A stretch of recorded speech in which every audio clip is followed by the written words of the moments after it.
Olá, meu nome é Denis de Oliveira, sou professor de jornalismo da Universidade de São Paulo, doutor em comunicação, sou coordenador do Centro de Estudos Latino-Americanos sobre Cultura e Comunicação e coordenador nacional da Rede Antirracista Quilombação. Sou autor do livro Racismo Estrutural, uma perspectiva histórico-crítica, publicada pela editora Dandara nesse ano de 2021.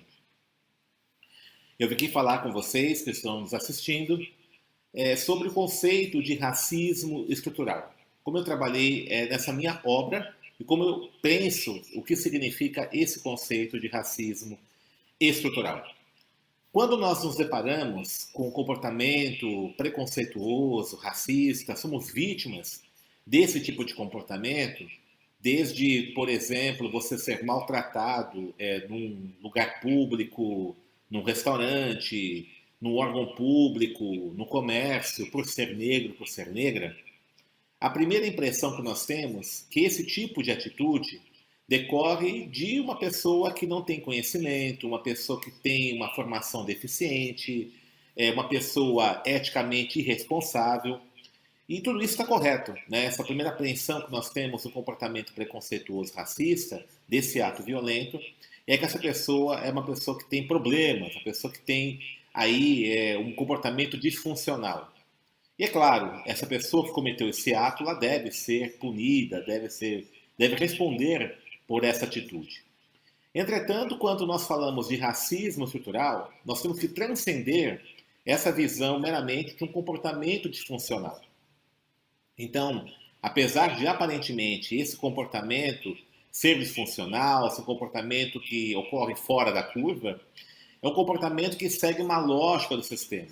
Ele só existe porque a estrutura social do Brasil, ela possibilita, ela permite e ela facilita esse tipo de atitude. E por que isso acontece? Acontece porque a estrutura social do Brasil, ela é baseada num capitalismo dependente, um capitalismo que se baseia na acumulação e reprodução de riquezas pela superexploração do trabalho. O que significa a superexploração do trabalho? Significa a remuneração da força de trabalho em valores inferiores ao mínimo necessário para a sobrevivência da classe trabalhadora.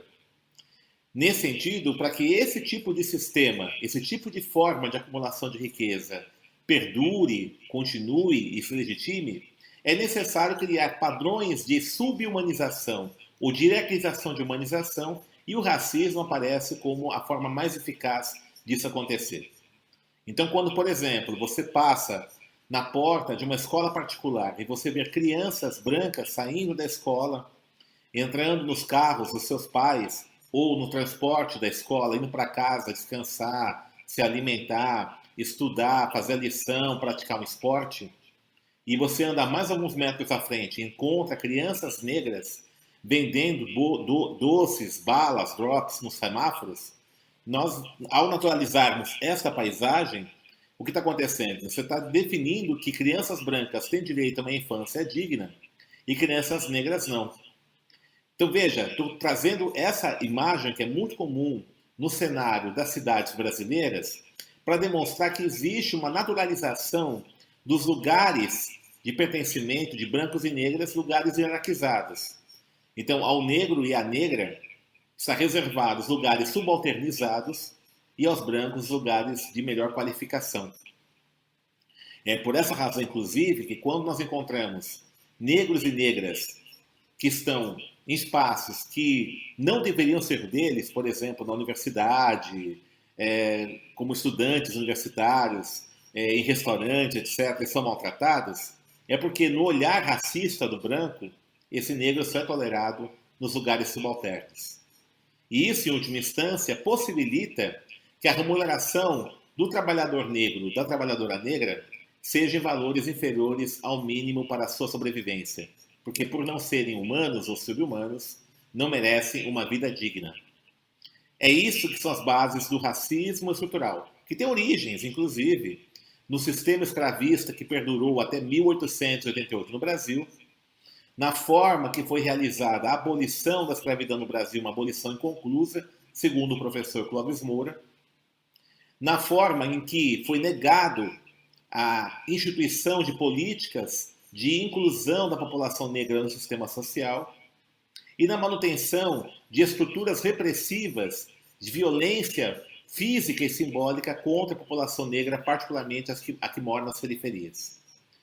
Isso faz parte da estrutura social brasileira. Isso faz parte da natureza do Estado brasileiro. E isso, então, que fomenta o racismo estrutural.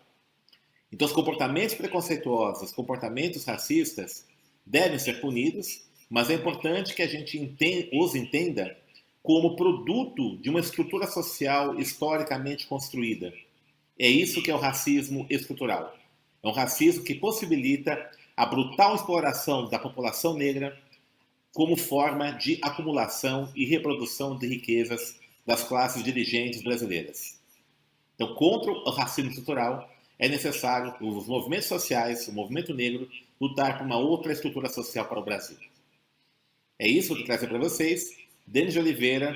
E, se possível, leiam o livro Racismo Estrutural, uma perspectiva histórico-crítica. Grande abraço.